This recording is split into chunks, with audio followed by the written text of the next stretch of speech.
comes in where we're weighing what God thinks of us based on what we've done contradicts everything in the Bible, where God constantly comes to tell us who and what we are and what he thinks of us before we could ever do anything, so that we would know this wasn't based on anything we had done. Right. So if he said this before we could do anything, that's supposed to tell us that it's apart from anything we do or don't do. Yeah. Right? Mm-hmm.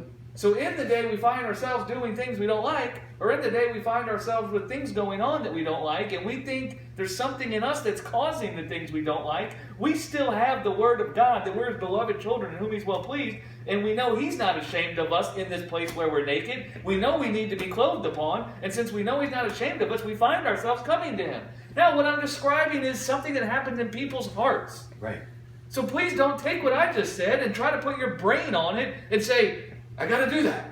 Or am I doing that? I'm talking about the deep roots in people's hearts. Amen. Right? Yep. And so that's what's going on there. It says he picked Jacob before he came out of the womb so that we would know that God elected that we be saved by grace and not by our works. So he picked Jacob before he came out of the womb.